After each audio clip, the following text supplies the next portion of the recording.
Welcome to War Room, the official podcast of the U.S. Army War College online journal, graciously supported by the Army War College Foundation. Please join the conversation at warroom.armywarcollege.edu. We hope you enjoy the program. Hello, and thanks for joining us on the War Room podcast. I'm Jacqueline Whitt, Professor of Strategy here at the Army War College, and the War Room podcast editor. Today we're going to be exploring a subject that may not, at first glance, seem directly related to national security: organized crime. But certainly, if we look beyond our nostalgia for The Sopranos, and it is a great nostalgia indeed, and start thinking about all the international and transnational networks involved in things like drug trafficking, human trafficking, moving counterfeit goods, or trafficking illegal small arms and light weapons, the security implications become much clearer. Certainly, organized crime syndicates and cartels are major non-state actors in the international environment, and rogue states or groups may use criminal activity for financing or to consolidate power. So to help us sort through some of this, Dr. Paul Kan is here with me in the studio today to talk about theorizing organized crime and to help us think about how strategists might better manage responses to transnational organized crime. Dr. Kan is Professor of National Security Studies at the Army War College, a regular contributor to the War Room and the podcast, and is author of Drug Trafficking and International Security, which was published in 2016. So thanks for joining me here today, Paul. Thanks for having me, Jackie. Nice to see you again. Yeah, absolutely. So we'll start with an easy question. Sure. What is organized crime, and why is it important to national security professionals? There are, I think, two meanings to organized crime. One meaning of organized crime is looking at organized crime as a group. Yeah, as you mentioned, the Sopranos, the Italian mafia, the 'Ndrangheta, the Japanese Yakuza, the Russian Red Mafia. So there are groups that are engaged in complex criminal activities that span the globe. So that's one definition of organized crime as a group. The other one is organized crime as a set of complex illegal activities. You mentioned a few: illicit trafficking, for example, but also things like extortion, protection rackets, or even now more and more money laundering. So those would be the kind of two composite definitions of organized crime. And so groups may be involved in behaviors. Right. And multiple ones are different things. Right. So you don't necessarily have to be an organized crime syndicate to be involved in organized crime. So as you mentioned, some nation states, some terrorist organizations, some insurgent groups are committing organized crime. They're involved in criminal activities from arms trafficking, human trafficking, even money laundering to an extent. So it doesn't necessarily have to be an organized crime group for organized crime to actually occur. Okay, and that may help us answer part of the second question, which is why should national security professionals care about organized crime? I think for a couple of reasons. One is it's part of the strategic environment now that organized crime, transnational organized crime, does not happen to contribute to international stability in any way. It's actually now part of what's being called deviant globalization. So the dark underbelly of globalization, it's very hard to kind of peel away the illegal activities from the legal activities that both kind of piggyback on each other. So in order to really tackle transnational organized crime, you would almost have to shut down legal globalization, which, as we know, would be impossible to do. I think the second part of the reason national security professionals have to pay attention to it is because of the operating environment. So if they happen to be in a country, whether it's military forces or policymakers, organized criminal activity is part of many fragile states, whether they're drug cartels, terrorists who are running arms, or insurgents who are participating in, say, the drug trade. So I think those are two of the key pieces of why national security professionals need to pay attention to organized crime. Great, thanks. I think let's talk about some of the myths that are maybe built up around organized crime, because again, we have, I think some of the images in our heads may not match up with reality because of things like The Sopranos or other TV shows and pop culture references, which are so common. So what are some of the myths that maybe have built up about organized crime? Right. I think one of them is the use of excessive violence, that organized crime happens to be involved in really heinous acts of violence continually. Now, for sure, they commit violence as part of the illegal market, because there is no market regulator, then part of the way that disputes are settled happens to be through the resort to the gun. But it's not all the time. So many illegal markets and illegal activities are quite peaceful. So the notion that it's constant violence all the time is somewhat of a misnomer. Mm-hmm. Well, this seems like if we think about violence as destabilizing, in most contexts, it makes sense that it would destabilize international criminal activity as well. And so if everyone is doing what they're supposed to, violence shouldn't be required. Right. Now, there is a debate amongst those who study organized crime whether that sort of pattern of organized crime, the notion of measured violence, is really kind of old-fashioned, and that new organized crime happens to be more about using violence to destabilize governments in order to extract resources. So whether it's drugs or minerals or gemstones, that what you want to do as organized crime is actually destabilize the government in order to get those resources. Right. So there is a debate as to that. I don't want to make it seem as though there is. Sure, and those would be two sort of different uses of violence, right? One to sort of control internally, and one to create an environment in which you can operate freely. Right, and both actually do work against the government. So that may be the kind of second myth, is that governments aren't involved in organized crime.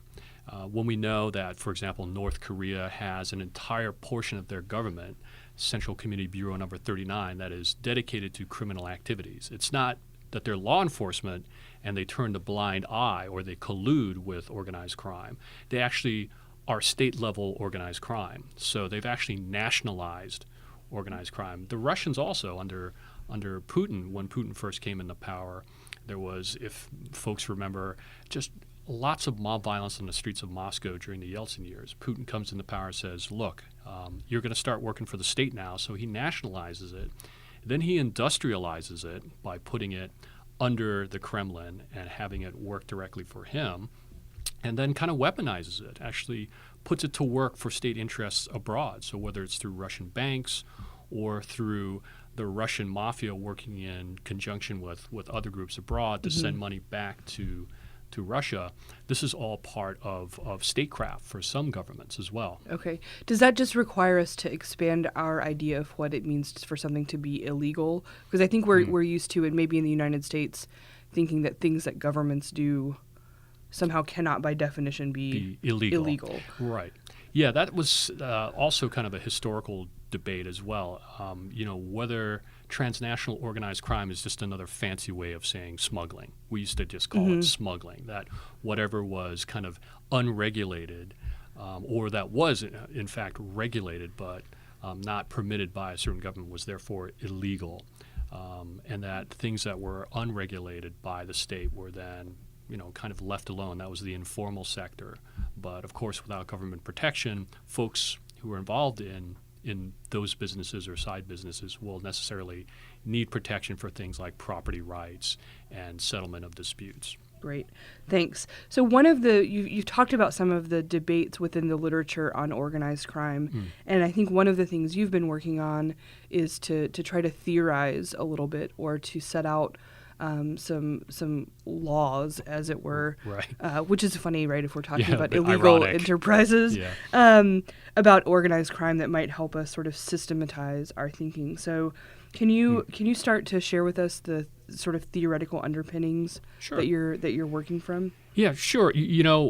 Working in professional military education, we always have our touchstones of military theorists, whether it's Clausewitz or Sun Tzu or Jomini. But when it comes to understanding organized crime, we don't really have a figure like that who put aside some time and wrote down their thoughts on, hey, this is why I'm a criminal and this is how you do it. No great strategist for there organized is no crime yet. Clausewitz of crime, shall we say. So what I had to do was cobble together, if you will, the 5 quote-unquote laws of organized crime from actual criminals. How did they approach their work? What did they say about it in things like testimony or in interviews with journalists? So I kind of put together these 5 laws. So the first one really is about establishing a profit-based business on an illegal market. So you're providing some product or service that is not out there in the legal world. So if you provide it, you're actually able to, as Meyer Lansky says, shovel in the dough. So whether it's drugs, prostitution, or protection, you provide that, then you'll be able to make some money. The second law is about violence. We sort of talked about that already, but it has to be more directed violence. It's not random violence. It's not just violence for punishment's sake, but it's violence for things like internal cohesion, to keep the group together, to find folks who may or may not be working for the good of the group. Or it may be in competition and you have to actually prevent other folks from entering your territory. Or settlement of a dispute. If there's an agreement over an illicit transfer or transaction, these people can't exactly go to court and say, right. "Hey, we had arbitrate. we can't go to court. Hey, I had this deal for cocaine, Your Honor, and the guy backed out." No, you can't do that. The third law would be that state corruption is necessary. You need to have some interface with state agents, the government, whether it's police, customs, politicians, judges. You need to figure out a way to corrupt them. So either bribe them or somehow coerce them to let you do what you do. The fourth one I already mentioned is the importance of internal cohesion. What binds the group together?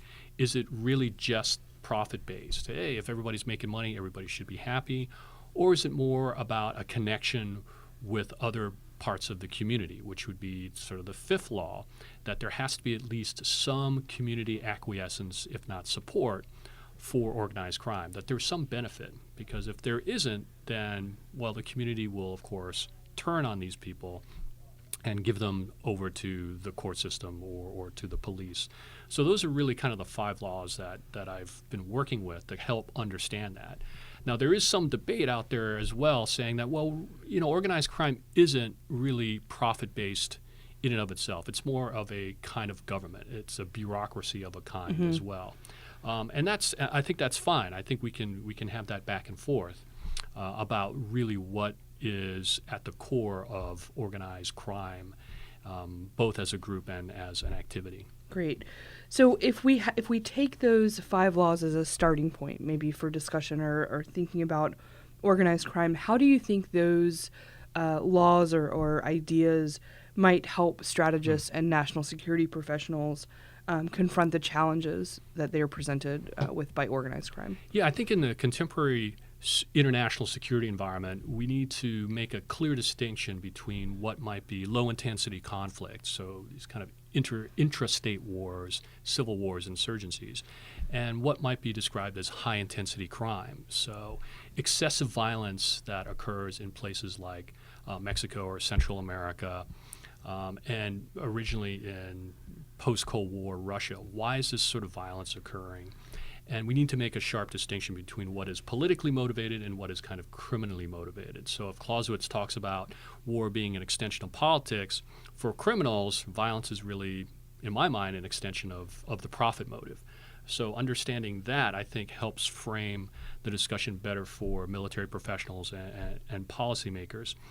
Another thing we need to also consider is, as I mentioned before, with states like North Korea and Russia, is that crime is in fact part of the dime. It's an instrument of power that helps them develop their own objectives and to also meet their objectives. So it's not just organized crime alone. It's the state being able to organize crime under its auspices. So understanding that there is a difference between low-intensity conflict, high-intensity crime, and then government use of organized crime, I think, helps professionals distinguish what's happening and how to build better policies rather than just looking at all things as war or as the government is inherently on the side of law enforcement and the courts, when in fact it might be the opposite. Because both of those would be assumptions about sort of how the world is operating that are going to shape your responses. And so moving things out of a war paradigm into law enforcement paradigm, we talk about that with terrorism as well. So there's all sorts of models and debates that we might think about. Yeah, there's actually a difference between, say, a car bomb and a bomb in a car. A car bomb is a tactic that terrorists and insurgents would use to create maximum damage raise the body count, where a bomb in a car is specifically targeted towards an individual Sure. to assassinate them. Now that might be part of an insurgent strategy. I'm killing a cop, I'm killing a mayor, but for organized crime, it might be I'm getting rid of a rival. Right, or someone who's not going to acquiesce anymore, right? Right, exactly. Good. It seems intuitive to me that defeating or eliminating organized crime seems like sort of a pipe dream or a fairy tale that we might tell ourselves is possible. So what do you think a best case scenario looks like for sort of managing and responding to organized crime in the international or transnational environment? Yeah, right. I mean, all wars end, but crime does Right. not. Crime rarely does end at all. I think we need to, as you mentioned, just accept that crime is really part of the environment. That if you accept also that organized crime is largely at its core about illegal profit making, then there is no military strategy that can defeat the law of supply and demand. So we have to think about these problems as management issues rather than problems that can be solved. So it may be trite to say that really what we need to do is be more aware of how organized crime intersects with a lot of international security issues. And in so doing, in being aware of that, taking into account the policies that we may have that may actually spur or create illicit markets and therefore generate more instability. So one thing we need to be aware of is when we apply sanctions, is that sanctions will, in some cases, actually spur organized criminal activities to evade them. And that's not to say we should never have sanctions, but it's to try to figure out how do we target them better, and then how do we manage what might be the spin-off effects. Yeah, I mean, of this the is like sanctions. Rhett Butler and blockade running Right. in Gone with the Wind, right? That Right. there's a shortage of things that people want and need, and people will come in to fill that gap. gap. Yeah, and if we think about sanctions as really kind of coercive prohibition mechanisms, then prohibition, as we know from our own history in the United States, creates that fuel for criminals because Sure. hey, it's about profit making.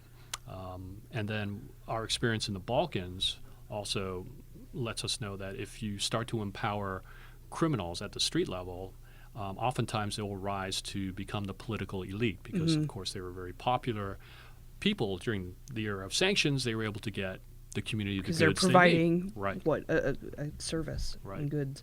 Great. I think I really appreciate your coming in today because I feel like this has given us a lot of new ways of approaching a problem, and I think it should encourage our students and other listeners and national security professionals more broadly to take seriously some of these environmental factors, but also to start thinking about how strategists might approach it from a holistic, Right. like to big picture sort of level, and then not everything is requires a military response. Not everything Right. can do that. So thanks very much for Well, thank you.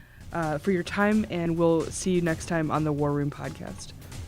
And that concludes our program. Thank you for listening. The views expressed in this podcast reflect those of the speakers and do not necessarily reflect the views, policies, or positions of the U.S. Army or the Department of Defense. Let us know what you think.